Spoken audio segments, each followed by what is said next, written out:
Y vamos a hablar de las oraciones litúrgicas que la Iglesia tiene. Por ejemplo, tiene esta: sal, alma cristiana de este mundo, en el nombre de Dios Padre omnipotente que te creó. Si sale, sale de un lugar, ¿no? Es el cuerpo, la composición del cuerpo y el alma. Que al salir tu alma del cuerpo vengan a su encuentro los espléndidos coros de los ángeles. Venid santos de Dios, apresuraos ángeles del Señor, recibid su alma y ofrecedla en la presencia del Altísimo. Oh Dios, de quien es propio el compadecerse y perdonar, te suplicamos humildemente por el alma de tu siervo, a quien has mandado salir hoy de este mundo. La razón teológica, bueno, ya la fuimos explicando. La explicación filosófica y teológica de la muerte es muy sencilla. El alma, que es la forma sustancial del cuerpo, le da a éste la vida. El cuerpo depende intrínsecamente del alma para existir, para su existencia. Al producirse la separación de ese principio vital, el alma, el cuerpo se convierte automáticamente en cadáver. Se desprende cuando el cuerpo se desorganiza por alguna causa. Así se deshace el compuesto humano.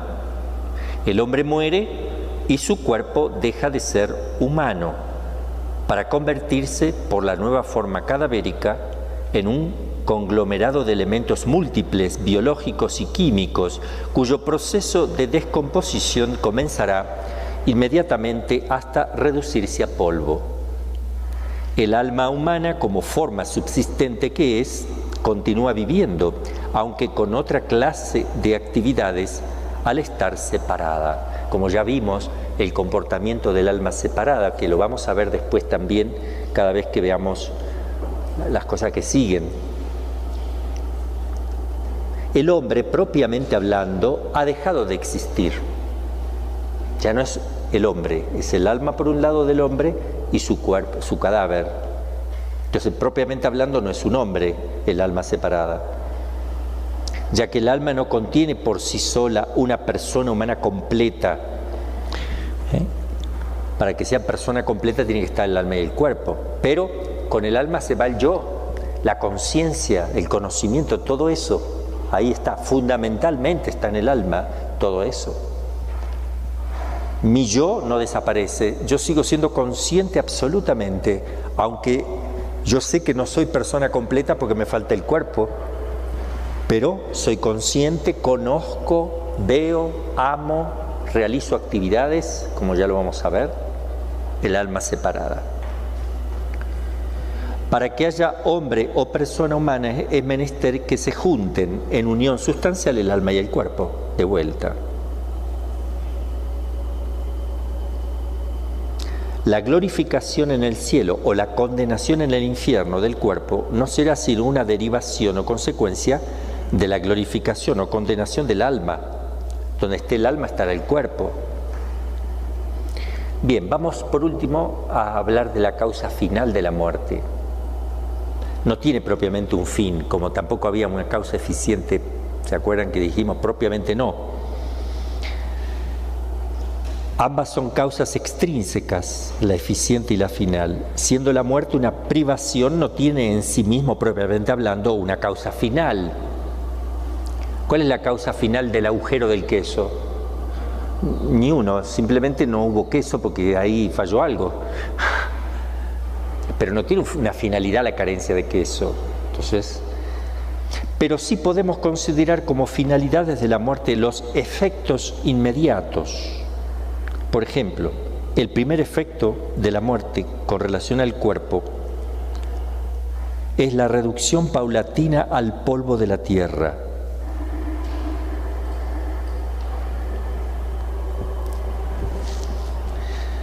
Cuidados debidos a los muertos. Acá van a entrar algunas cosas muy importantes para que sepamos como religiosos o católicos, también para los laicos. Cuidado debido a los muertos, porque es el primer efecto, la descomposición. Si el moribundo tiene derecho a todos nuestros cuidados, la muerte lo reclama en absoluto. No se trata sin duda solo de un cadáver abandonado, pronto a los gusanos y la destrucción, sino también del que fue receptáculo de un alma inmortal, que durante la vida estuvo íntimamente unido a ella, que participó de sus pecados como de sus méritos, que fue templo del Espíritu Santo y a la cual Dios le asociará en el día de sus inexorables juicios. Un católico jamás debería abandonar un cadáver sin preocuparse de su sepultura, porque fue sagrario del Espíritu Santo. Por tanto, hablamos de enterrar los cadáveres, el entierro del cadáver. El Código de Derecho Canónico anterior, el nuevo llegó en el 1979 con Juan Pablo II, pero el anterior, hasta el 79, reprobaba la incineración, quemar un cuerpo, en el horno crematorio, lo condenaba, eso no se podía hacer. Y negando la sepultura eclesiástica a los que hubiesen dejado dispuesta la cremación. El que moría diciendo yo quiero que me cremen, no le podían hacer misa de cuerpo presente. ¿Para qué? Para indicar que eso no está bien. Sin embargo, últimamente ha suavizado la Iglesia esta disciplina en el sentido de que únicamente incurren en esta pena los que hubieran ordenado la cremación de su cadáver por negar los dogmas cristianos. El que lo hace en ese sentido peca y no se le puede dar misa de cuerpo presente porque la persona indicó que quería hacer eso para negar la resurrección. De obvio que no lo puede hacer. Se rezará en privado por ellos, pero no lo podemos hacer público porque damos mal ejemplo, ¿no?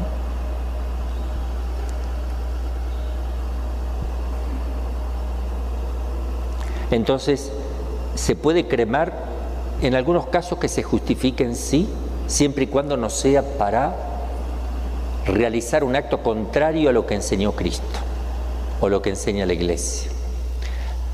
La cremación, voy a leer algunas cositas aquí.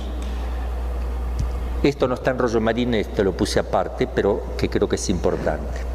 Sobre la cremación, es decir, quemar el cuerpo del difunto para reducirlo a cenizas, la Iglesia Católica ya había hablado en el año 1963 con la instrucción Piam et Constantem del 5 de julio de 1963. El entonces Santo Oficio estableció en resumen lo siguiente. La Iglesia aconseja vivamente la piadosa costumbre de sepultar el cadáver de los difuntos, pero agregó que la ceremonia no es contraria a ninguna verdad natural o sobrenatural. La cremación, no es contraria a ninguna verdad natural o sobre. El hecho mismo de cremar no va contra un dogma, el hecho mismo de la cremación. Por tanto, estableció que no se les negaran los sacramentos y los funerales a los que habían sido solicitados ser cremados, siempre que el motivo de la cremación no sea la negación de los dogmas cristianos por odio contra la religión católica. Aceptar la cremación en disciplina eclesiástica se materializó en el Código de Derecho Canónico de 1983, yo dije 79, en 83 cambió el código. Desde entonces la cremación en toda Europa se ha incrementado notablemente y también aquí. El problema vuelve a surgir cuando se entregan las cenizas. ¿Dónde ponerlas? ¿Qué hacer con ellas? Un católico. Por eso surge este otro documento, Ad Resurgendum cum Christo, hacia la resurrección con Cristo, presentada por la Oficina de Prensa de la Santa Sede, 25 de octubre del 2016, hace 5 años. Esto es lo último. Este documento de la Santa Sede surge entonces porque se han propagado nuevas ideas en desacuerdo con la fe de la Iglesia. Este es el fin del documento, las nuevas ideas en desacuerdo con la fe.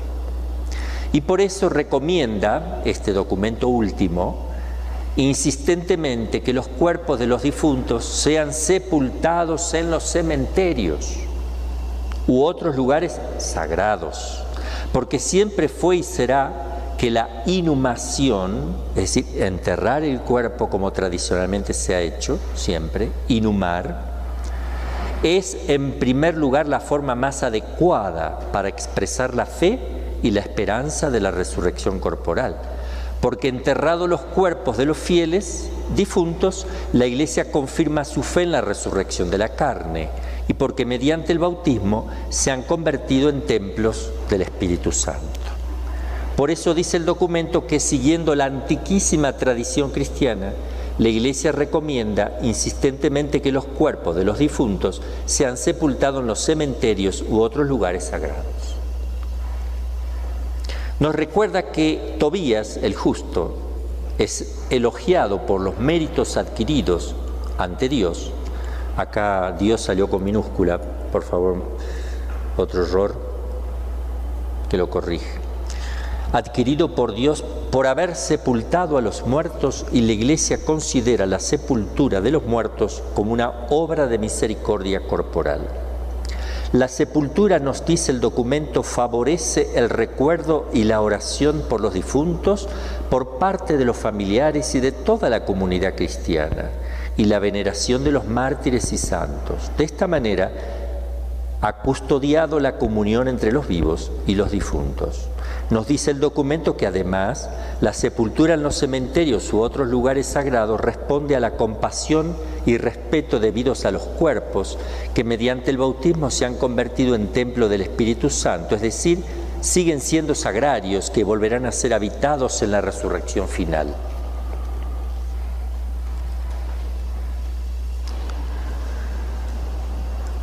¿Qué es lo que no se debe hacer nunca? Y las desventajas que pone la Iglesia en la cremación.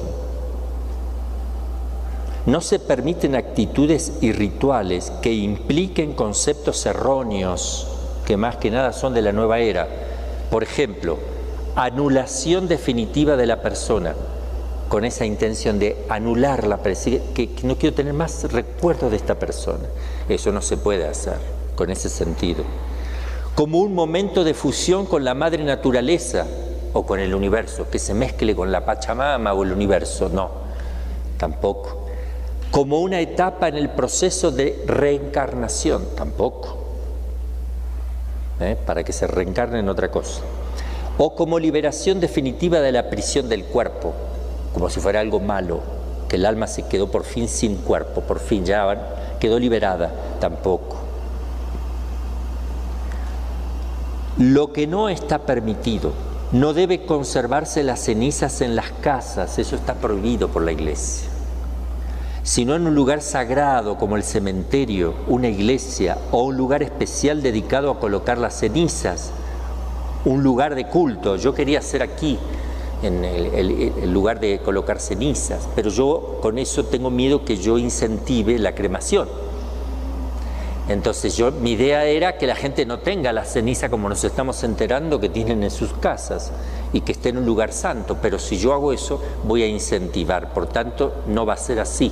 Vamos a colocar directamente la reducción, es decir, los huesitos juntitos cuando cuando saca del cementerio, que ya los reduce un poquito nada más. Ahí. ¿Los huesitos sí se pueden tener en la casa? No, tampoco, hermanita.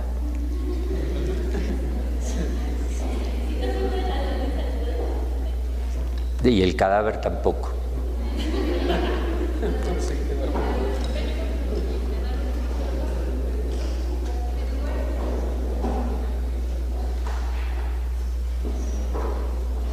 Ay. Y la cuestión en cuanto a la liturgia de Oriente, que tienen algunos restos en la, por ejemplo, ¿cómo se llama esto? Los cráneos en sus celdas o algo así.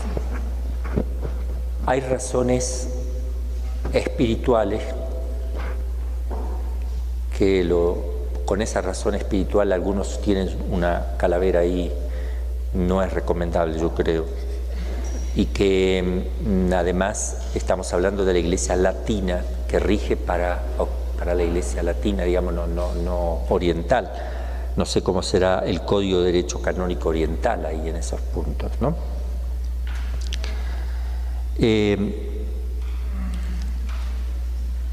De lo contrario, si lo dejamos en las casas, está el riesgo de dejar de rezar por los difuntos. El olvido de ellos, la falta de respeto, malos tratos, como también, con el paso del tiempo, usarlo como prácticas inconvenientes o supersticiosas. Segundo, por tanto, no está permitida la conservación de las cenizas en el hogar, solo está permitido en casos de graves y excepcionales circunstancias, dependiendo de las condiciones culturales del carácter local. En este caso de excepción, debe contar con la autorización del ordinario del lugar. El obispo o el que hace las veces de obispo debe autorizar que uno tenga, por algún motivo justificable, en su casa las cenizas. No debe ser una práctica ordinaria y habitual, sino transitoria, por algún momento, no sé, no consigo un lugar, solo excepcional. No está tampoco permitido la dispersión de las cenizas en el aire, en la tierra o en el agua o en cualquier otra forma. Tampoco está permitido convertir las cenizas en recuerdos conmemorativos, en piezas de joyería o en otros artículos, en los anillos que le ponen un poquito de ceniza para que todos los familiares tengan la ceniza de su papá o su... Sí, se hace. Entonces todo eso está prohibido. Y termina con una severa prohibición que todo católico, para todo católico, dice así: si un difunto hubiera pedido ser cremado o que se dispersen sus cenizas en la naturaleza por razones contrarias a la fe cristiana, se haya hecho o no como pidió el difunto, se le ha de negar las exequias, de acuerdo con las normas del derecho. No se le puede hacer misa de cuerpo presente. Razones por las que la Iglesia prefiere que no se hagan las cremaciones. La cremación del cadáver ofende los sentimientos de piedad para con el ser querido. Eso es una de las razones. Atenta contra el sentido y el espíritu cristiano, que ha visto siempre en el cementerio el campo santo, donde se siembra el cuerpo corruptible del cristiano para resucitar después incorruptible e inmortal, como dice San Pablo. Es una especie de profanación del cadáver que se retuerce y grita horriblemente y se agita, horriblemente durante la combustión, como si estuviera todavía animado. Ustedes saben, yo nunca vi ni quisiera ver, pero si uno pone un cadáver y lo quema, se retuerce todo, todo como si estuviera vivo, luchando porque son los músculos, los tendones, y es muy feo ver eso.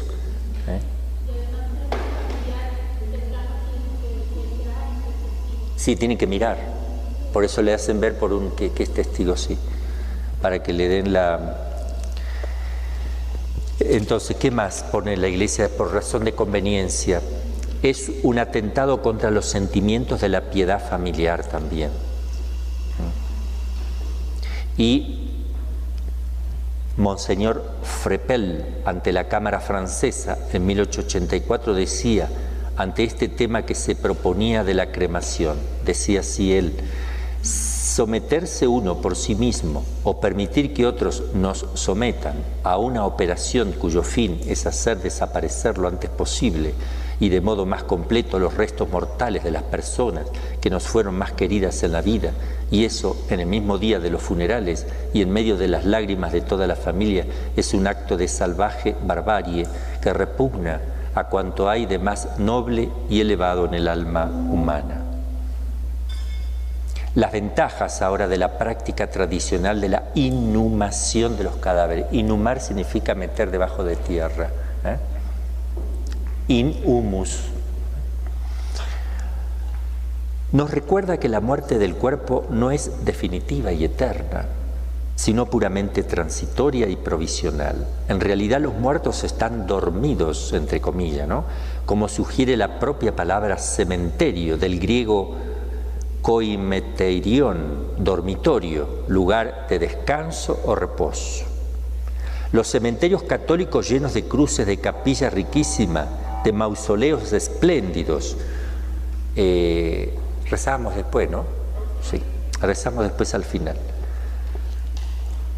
Las lápidas funerarias con epitafios cargados de esperanza, embellecidos por los cipreses que se levantan, bueno, ahí ya viene toda la parte nostálgica, pero sí es importante esas frases que se ponen, que la gente pasa, los lee, rezan en el cementerio, ven las cruces, uno va rezando.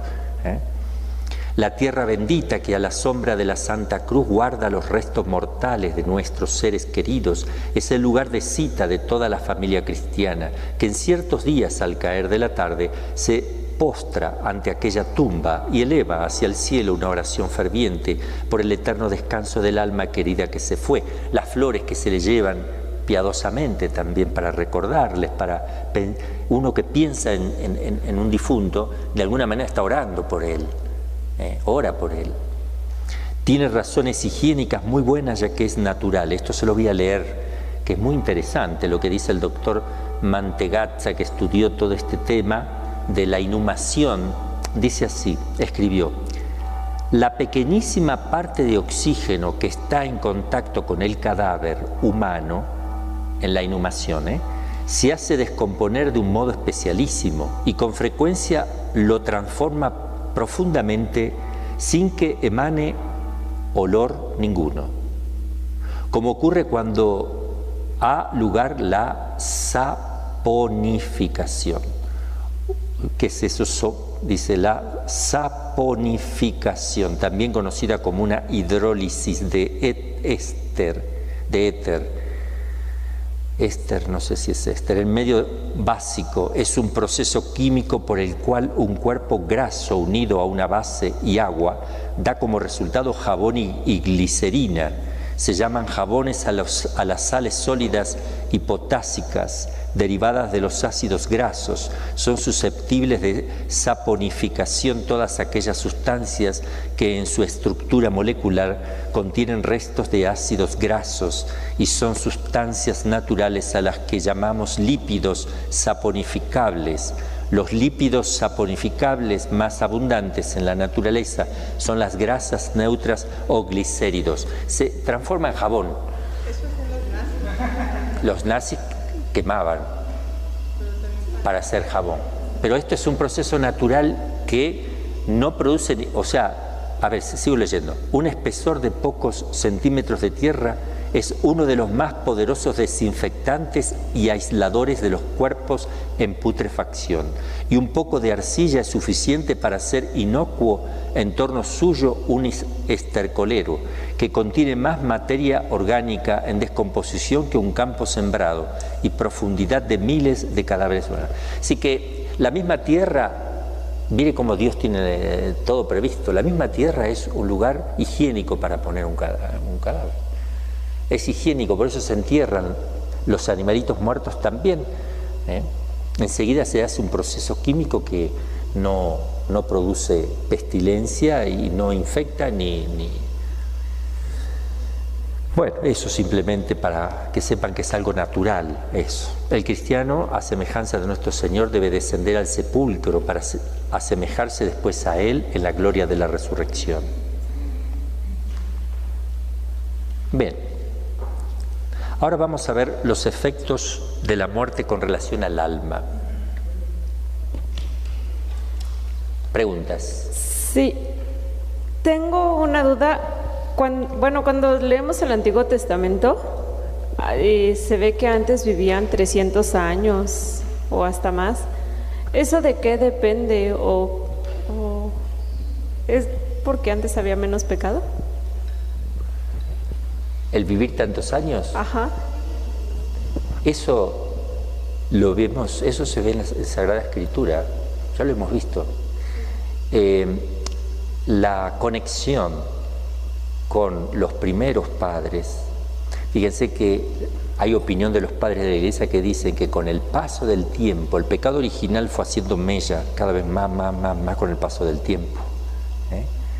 Y si se empieza... Entonces, algunos piensan que justamente porque estaba tan unido a la inmortalidad, la vida del hombre se fue acortando de a poquitito. Eso opinan algunos, ¿no? Otros opinan que el cuento de el contar los años era distinto. Algunos piensan eso. Otra teoría. Lo que sí sabemos es que eso se modifica, porque al principio de este siglo o mediados del siglo pasado, por decir así, o Hace 2 siglos atrás la gente vivía promedio 40 años. Ahora el promedio es 70, 75. O sea que se modifica eso, es modificable. Hay factores que modifican eso. Es decir, que se ha duplicado la vida del hombre en la Tierra, desde que se conoce que el promedio era 40. No sé cómo habrá sido más atrás, que no se tienen datos, ¿verdad? Pero datos se pueden, sí, se pueden tener todavía. Pero bueno, ¿por qué ahora están viviendo más? La medicina, ahí se conoce mucho más cómo defenderse de las enfermedades, como muchas cosas científicas que ayudan también, ¿no? Y las papas fritas, ¿no? La comida chatarra, sí.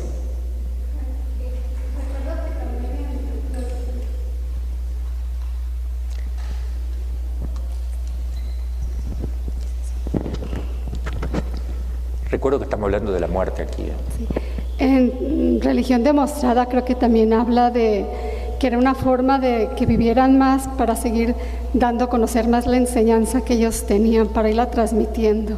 Sí, lo que se sabe, lo que se piensa también, que los hijos de Adán y Eva, que no eran solamente Abel y Caín como la gente cree, dice, ¿y cómo se propagaron dos? Uno mató al otro, ¿y cómo se propagó? No, tuvieron muchos hijos y vivieron muchos años. 600, 700, muchos años. Imagínense la cantidad de hijos. Y al principio se unían como hermanos, o sea, estaba en la naturaleza. Ahora no se puede porque eso se degenera la naturaleza, o sea, pueden salir enfermos, todo. ¿Pero por qué? Porque al principio Dios permite eso, está previsto en la naturaleza eso, ¿eh? Hasta que se da la mezcla suficiente, después se va perdiendo esas virtualidades del inicio, ¿eh? Pero recuerden que Caín, cuando mató a Abel, dijo, y si ahora voy errante por ahí y alguien me ve, me mata, ¿eh? Entonces pareciera que no eran los primeros hijos de Adán y Eva, se habrá habido otros antes también, pero eran ellos los representantes, porque de toda una familia estaban, fíjense que también los hijos de Abraham, los de Isaac, están los que heredan los que heredan las promesas, o sea, se sigue siempre una línea, no es que se siga la línea de todos, sino que se toman algunos personajes, en este caso Abel y Caín, en comportamientos distintos, uno grato a Dios, otro no, para mostrar también pedagógicamente cómo Dios le agrada ciertas ofrendas y ciertas ofrendas no. Entonces, si uno saca la cuenta, si una persona tiene 12 hijos o 15, los hijos de esos hijos, si ustedes sacan la cuenta, se multiplica rapidísimo, rapidísimo. Si cada uno tiene 12 hijos, si tiene 12, cada uno tiene 12, estamos hablando a la potencia, 12 por 12 por 12, se va. El número se dispara rapidísimo. Y si viven tantos años, podrían tener hasta 50, 60 hijos. Y a su vez, 60 por 60, imagínense. ¿Cuánto es 60 por 60? 260. Por.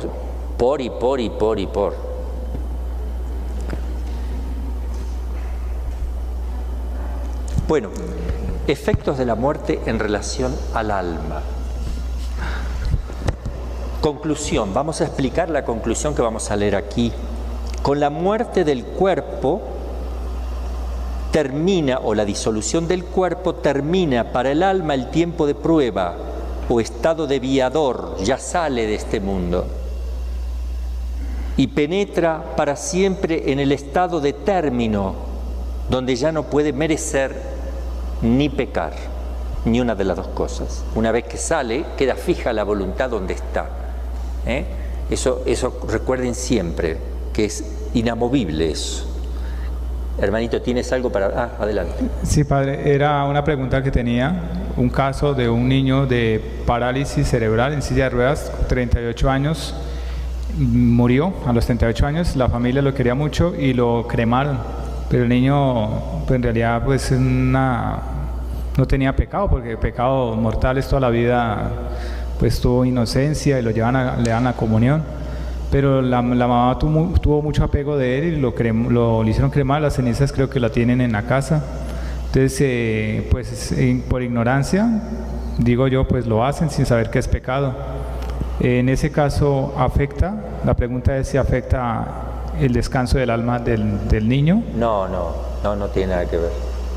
Es decir, si a mí se me sale la uña y alguien me empieza a martillar, o sea, es cadáver. No afecta al alma para nada, no tiene nada que ver. Y si lo hacen por ignorancia no hay pecado, pero hay que ayudar a las personas a que oren y que se lo pongan en un lugar digno. Hay que ayudarle a las personas eso. Y no afecta para nada, porque queda el alma al salirse del cuerpo ya no tiene nada que ver con este cuerpo, por ahora no tiene nada que ver, porque se desintegró, ya no le sirve. No, es como la uña que se sale. No me va a afectar a mí si alguien toma mi uña y la empieza a tocar, golpear, hacer lo que quiera. Lo mismo en todo el cuerpo cuando sale el alma, ¿no? Esta conclusión, para la mayor parte de los teólogos, es de fe divina y católica implícitamente definida. Acá hay que poner en los apuntes la página 53. Errores contrarios, y empezamos, los partidarios de la mente psicosis. Yo me olvidé de poner errores ahí. Errores contrarios a esta enseñanza que acabamos de decir.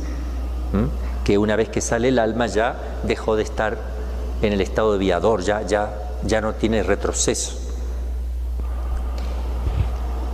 Algunas enseñanzas erróneas que hoy día se meten en la Iglesia Católica, por eso se las vamos a leer.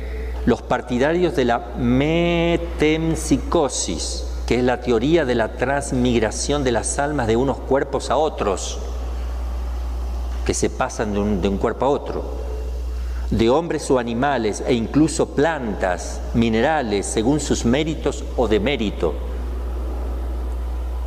Esta teoría, francamente herética, parece tener su origen en la India. Pasó del brahmanismo al budismo y de allí pasa a Grecia, donde fue defendida por Pitágoras, Empédocles y Platón, de quienes la aprendieron a su vez Plotino y los neoplatónicos. Antigua la idea esta.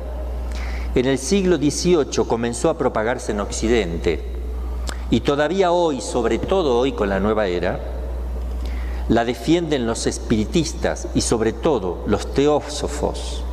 Esta aberración recibe también los nombres de palingénesis o nuevos nacimientos o de metensomatosis o nuevas reencarnaciones. Todo esto lo propaga la nueva era también, son errores, herejías, ¿verdad? También los defensores de la amnistía final, incluso para los demonios y condenados, que va a llegar un momento que Dios va a decir, bueno, a ver, ¿cuántos tenemos? ¿Cuántos condenados hay? Demonios hay tantos y almas hay tantas. Bueno, vamos a darle otra posibilidad, o una nueva posibilidad. Esta herejía, expresamente condenada por la Iglesia, fue defendida por Orígenes, que es un padre de la Iglesia, no es santo, pero tiene cosas muy importantes, tiene una autoridad enorme. Por esa autoridad muchos le siguieron opinando, porque antes no estaba definido nada sobre eso. Entonces puede haber algún padre de la Iglesia santo que siguió esa idea porque todavía la Iglesia no había definido nada, eran opiniones. Orígenes empezó con esto y algunos de sus discípulos, y con ciertas atenuaciones y salvedades, parece que la enseñaron también algunos padres, tales como Dídimo el Ciego de Alejandría, no es santo, pero Clemente de Alejandría sí, San Clemente de Alejandría, San Gregorio Niceno y otros. Ahí yo le pondría San Clemente, también que me faltó.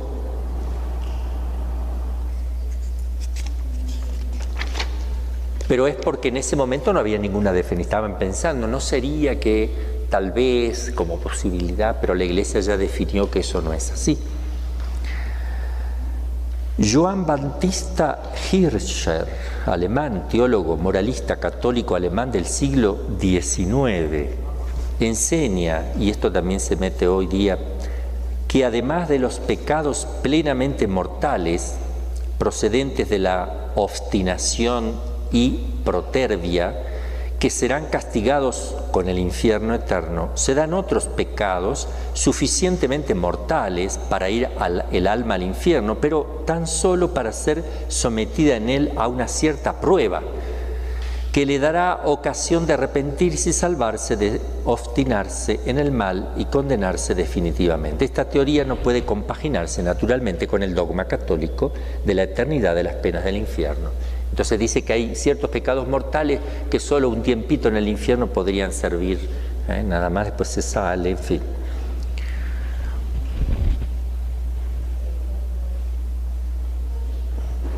Bueno, vamos a hacer, acá hay una nota aclaratoria que dice que solo afecta a los que han llegado a su término definitivo y eterno, o sea, a los que han ingresado en el cielo y en el infierno. No vamos a hablar ahora de las almas del purgatorio, sino vamos a hablar del alma que se condenó o se salvó simplemente. No vamos a hablar de del purgatorio todavía. Para hacerlo más simple, eso, la nota aclaratoria quiere decir eso. Sagrada Escritura. Ya encontramos en el Antiguo Testamento insinuaciones sobre que si sale el alma y se va al cielo ya nunca más sale de ahí, o si va al infierno nunca más sale de ahí, siempre está ahí, estable, no vuelve a la tierra, no vuelve a meterse a la tierra a llevar vida de viador. Gracias, madre. Si el árbol cae al mediodía o al norte, allí quedará. Habla en relación a las almas. En el Nuevo Testamento murió el pobre y fue llevado por los ángeles al seno de Abraham. Murió también el rico y fue sepultado en el infierno. Además, entre nosotros y vosotros hay un gran abismo, de manera que los que quieran atravesar de aquí a vosotros no pueden, ni tampoco pasar de ahí a nosotros. Otro texto. Pero mientras fueron a comprarlo, llegó el esposo, la hora de la muerte, y las que estaban prontas entraron con él a las bodas y se cerró la puerta. Llegaron más tarde las otras vírgenes diciendo: Señor, Señor, ábrenos. Pero él respondió: en verdad os digo que no os conozco. Velad pues, que no sabéis el día ni la hora. Donde ya se cerró la puerta, no hay posibilidad. Bueno, y otros textos. Los padres de la Iglesia, en general, entendieron y enseñaron correctamente esto.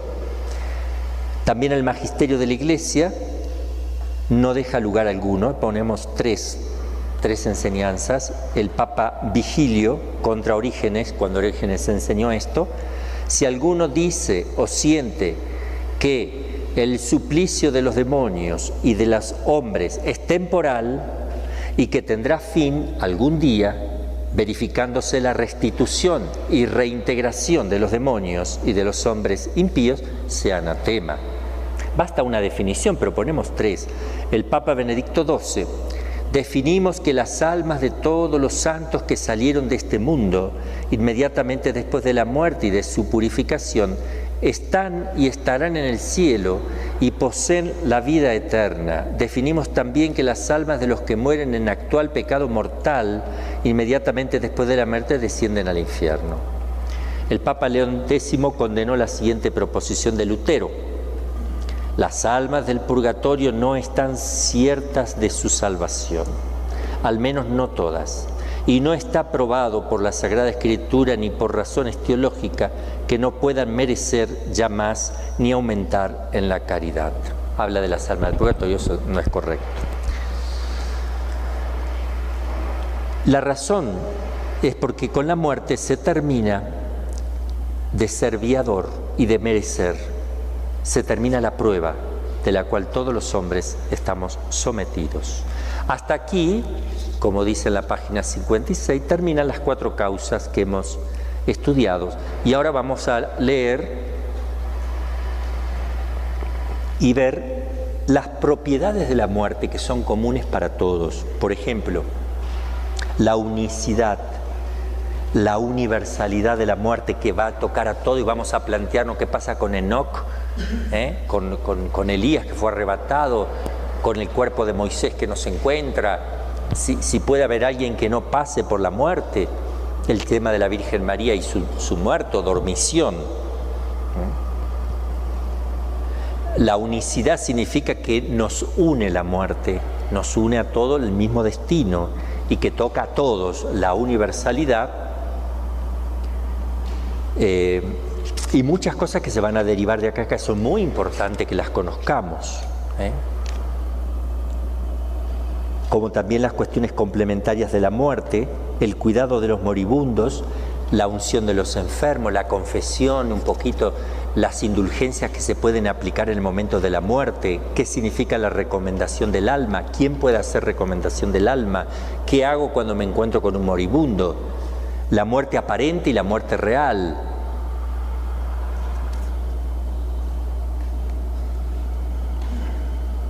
Cómo prepararnos para la muerte, cómo vivir mejor para que no me sorprenda la muerte. Esas cositas las vamos a ver el próximo lunes y vamos a acabar con el tema de la muerte el próximo lunes y comenzaríamos con el juicio particular.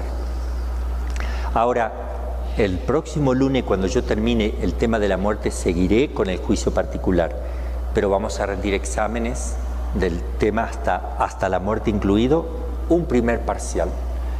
Que mientras siga yo dando clase los lunes, vamos a dar 2 semanitas, no sé, lo verá la Madre Consolata cuándo, y van a rendir la primera partecita. Porque con eso me voy a asegurar de que todo lo que yo vaya diciendo después está bien visto, porque son los principios que vamos a usar para lo que viene después, sobre todo la parte filosófica. El alma es espiritual, el alma es inmortal, separación del alma y del cuerpo, la muerte, un poquito el tiempo, el Evo, la eternidad, cómo se comporta el alma separada con relación a Dios, a los ángeles, a las otras almas, con la gente de la tierra, en fin. Acá tienen ustedes un programa que hice, teniendo en cuenta todos los títulos, resumidamente, tienen ustedes también el programita, así que con eso en la mano es muy simple estudiar, porque van estudiando, con el lápiz pueden poner algunas ideas al lado, que les pueda ayudar un poquitito, después lo borran en el examen, es solo para cuando van repasando. Yo hacía así, o me la volví a poner con más espacio, todo lo que iba a rendir, lo ponía así en 3 hojas, supongamos, dejaba espacio, y con un lapicito chiquito voy poniendo las ideas que yo leo de cada título. Entonces, una vez que termino de estudiar todo, me quedo con esas 3 hojas y voy viendo solo lo principal, los titulitos, repasando, y ahí me queda toda una visión mucho más completa. La metodología de estudio es importante que la sepan emplear. ¿Cuánto falta para que suene, Madre?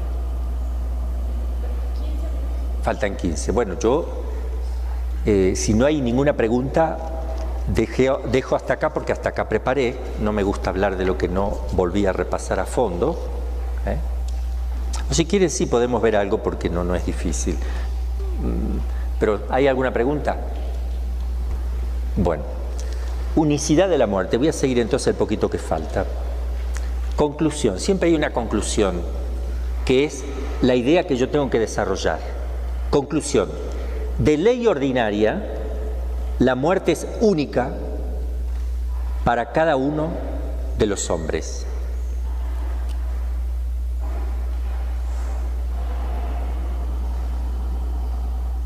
A ver, la conclusión comienza diciendo, de ley ordinaria. Ay, que parece que puede haber alguna otra cosa. Decimos así porque consta expresamente en la Sagrada Escritura que algunos muertos fueron resucitados milagrosamente para volver a morir más tarde. Se muere una sola vez, de ley ordinaria. La unicidad de la muerte es una, no son 2 muertes, 3, 5, 10, también.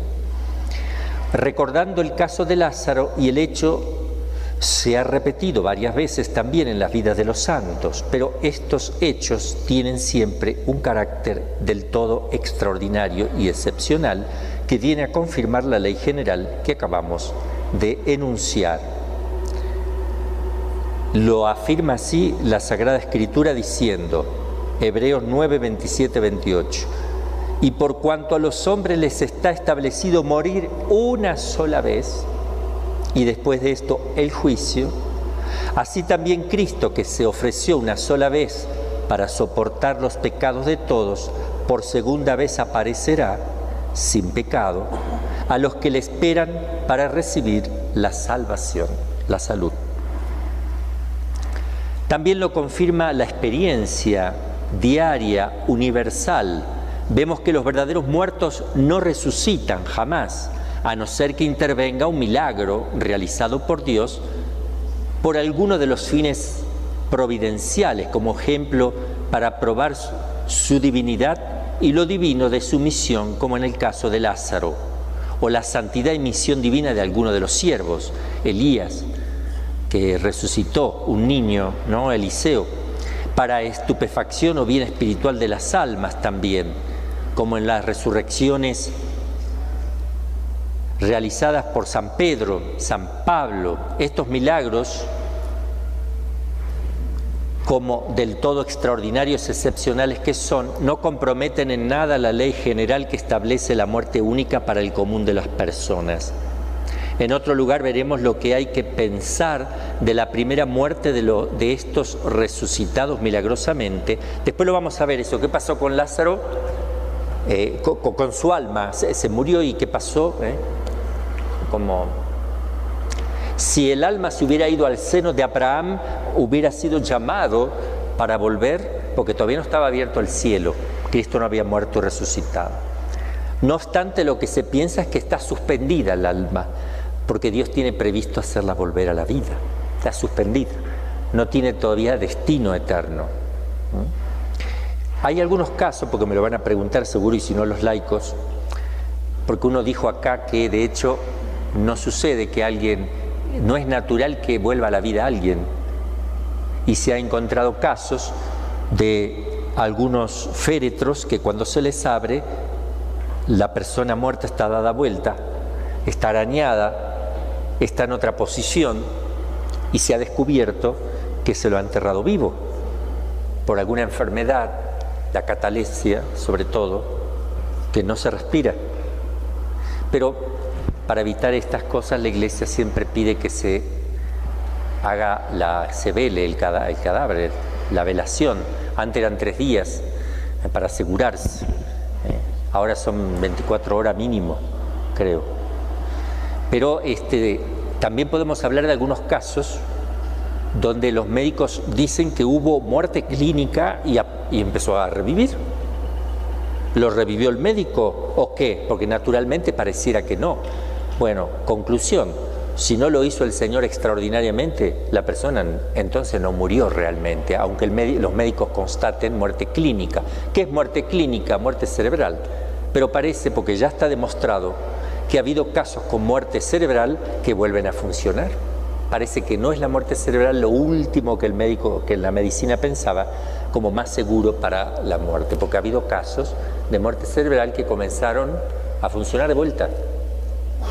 O porque Dios concedió un milagro, eso no lo sabrán nunca los científicos, o porque naturalmente la muerte clínica no es suficiente para saber. Lo más seguro es cuando inicia la putrefacción. Cuando empieza a sentirse la descomposición, eso seguro está muerto. Cuando no usa desodorante, digamos. Esa es la única prueba fehaciente de cuándo es la muerte segura.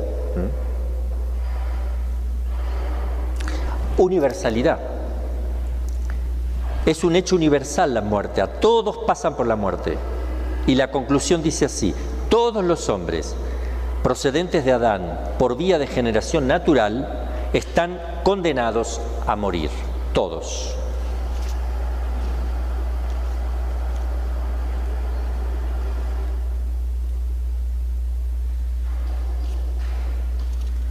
En la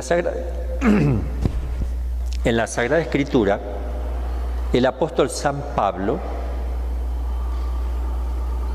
declara expresamente que la ley de morir impuesta por Dios al primer hombre en castigo de su pecado afecta a todos los hombres. Lo dice él, lo dice así en Romanos 5:12. Así pues, como por un hombre entró el pecado en el mundo, y por el pecado la muerte, así la muerte pasó a todos los hombres, por cuanto todos habían pecado. ¿Y María y Jesús?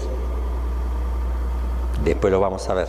Ellos no tenían pecado ni personal, actual, ni original, ni venial ni mortal. Por cuanto a los hombres les está establecido morir una sola vez y después de esto viene el juicio. Lo dice Hebreos 9:27. La razón teológica señala dos argumentos muy sencillos. La muerte es efecto del pecado original, como consta en la Escritura. Luego todos los nacidos en pecado original tienen que morir. Segundo, la corruptibilidad del cuerpo humano, formado de elementos contrarios que tienden a destruirse, tiene que desembocar tarde o temprano en la muerte natural, a no ser que un privilegio gratuito de Dios venga a impedirlo milagrosamente. Ahora bien, ese privilegio se perdió para siempre, lo que es la inmortalidad que Dios concedió como un don, y no se recuperará jamás en esta vida. Luego todos los hombres están de suyo condenados a morir. Otra conclusión: es posible que la ley general de morir sufra de hecho algunas excepciones. A ver este tema. Es posible, no dice que es seguro, que la ley general de morir sufra de hecho algunas excepciones. Todavía falta para que, si el caso de Elías y Enoc viene un poquito después. Esta conclusión se apoya en la afirmación contenida en el símbolo de la fe que anuncia la segunda venida de Cristo al fin de los tiempos, para juzgar a vivos y muertos. Pero su principal fundamento, ya que esa afirmación del símbolo se presta a muy diversas interpretaciones, estriba en unos textos de San Pablo que parecen afirmarlo en los siguientes textos. ¿Se acuerdan que San Pablo dice: los que quedemos vivos cuando venga el Señor, no moriremos, seremos transformados? Uy, qué problema se arma aquí. Vamos a analizar esto. Lo voy a leer. El texto es de la primera a los Tesalonicenses, capítulo 4, versículo del 15 al 18. Esto os decimos como palabra del Señor, que nosotros, los vivos, los que quedamos para la venida del Señor, no nos anticiparemos a los que se durmieron, pues el mismo Señor, a una orden, a la voz del arcángel, al sonido de la trompeta de Dios, descenderá del cielo y los muertos en Cristo resucitarán primero. Los muertos, primero. Después nosotros, los vivos, los que quedamos, resucitaremos. Ah, pero ¿cómo resucitaremos? Los vivos tienen que morir primero, si no, ¿cómo vas a resucitar? Van a ver que hay una interpretación correcta, o sea, está hablando, bueno, ya van a ver. Junto con ellos seremos arrebatados en las nubes al encuentro del Señor en los aires, y así estaremos siempre con el Señor. Consolaos, pues, mutuamente con estas palabras. Pues realmente mientras moramos en esta tienda, dice San Pablo a 2 Corintios, gemimos oprimidos, por cuanto no queremos ser desnudados, sino sobrevestidos, para que nuestra mortalidad sea absorbida por la vida. Y sigue diciendo: voy a declararos un misterio, no todos dormiremos, pero todos seremos transformados. En este último texto, si lo vemos en la Neo-Vulgata, dice así. Esto no lo pone Rollo Marín. Yo me puse a mirar la Neo-Vulgata y digo, acá hay algo que no va. Y entonces puse esto porque, bueno, fíjese lo que dice la Neo-Vulgata. Non omnes quidem dormiemus, sed omnes inmutabimur. Por tanto, la traducción que pusimos en el español es exacta. Esto que acabamos de leer, voy a declararos un misterio, no todos dormiremos, pero todos seremos transformados. Es correcta la traducción, así se debe traducir. Estamos viendo este tema de Rollo Marín escrito en el año 1965. Aún no había salido la Neovulgata. Se manejaban con la Veterovulgata o simplemente hablando la Vulgata. Resulta que en la antigua Vulgata no se utilizaron bien las palabras del original griego y por eso estaba cambiado el sentido, impreciso. La Neovulgata ahora tradujo correctamente esos textos del griego original y desapareció el problema. La antigua Vulgata tradujo así: omnes quidem resurgemus sed non omnes immutabimur, y se traduce al castellano de la siguiente manera, que era lo que siempre leían: todos resucitaremos, pero no todos seremos transformados. Está raro. La traducción de la Neovulgata, como arriba indicamos, sería: no todos dormiremos, pero todos seremos transformados. Con lo que se termina la discusión. Todos seremos transformados, sí, es lo que siempre enseñó la Iglesia, pero el tema es cómo interpretar que no todos dormiremos. No estaría mal doctrinalmente interpretar que los que estén vivos no morirán, sino que directamente serán transformados en cuerpos glorificados sin pasar por la muerte. Santo Tomás lo deja como posibilidad, hay que corregir ahí, lo deja como posibilidad, pero se inclina por lo contrario, que todos moriremos. Explicaremos esto ahora, a continuación. Es decir, ¿qué se necesita hacer para morir? Que salga el alma y vuelva a meterse. Con que salga y se vuelva a meter, ya está. Ya murió y resucitó. No necesita esperar nada. ¿Qué vas a esperar si ya se vino la segunda venida? Los que están vivos cuando llega, ¿qué van a esperar? Si se está dando la resurrección, ¿qué pasa con tu cuerpo? Se sale y entra, y entras a un cuerpo glorificado. Sales y entras. Pero se necesita salir porque la gloria del alma glorifica el cuerpo también. Redunda.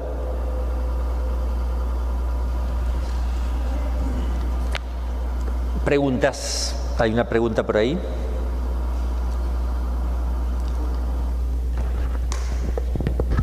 Pero entonces la corrupción del cuerpo ya no se daría en esos que inmediatamente... Y los que están vivos no, porque si no pasa el tiempo, el mal olor y la descomposición no viene. Pero ¿no sería consecuencia del pecado la corrupción? Sí, pero la corrupción no necesariamente tiene que llegar hasta el mal olor, porque corrupción es simplemente que se empezó a desintegrar. Pero como está el Señor presente, digo, podría esperar 3 días si quieren para que salga mal olor, pero eso no lo tuvo Jesús ni María. Cuando se salió el alma de Jesús del cuerpo, no comenzó nada. No es que porque se metió antes de los 3 días no hubo corrupción. No hubo corrupción, no hubo síntomas, no hubo disgregación de elementos contrarios en el cuerpo por el cual él comenzara su cuerpo a podrirse. Tampoco el de María, porque no tenían el pecado original. Ahí está la diferencia. Pero la diferencia está en que puede salir y entrar, ni bien sale, instantáneamente comienza la desintegración, o sea, empieza la corrupción. No importa que no dure 3 días. Y entra el alma de vuelta y ya está. Entonces sí es consecuencia del pecado original.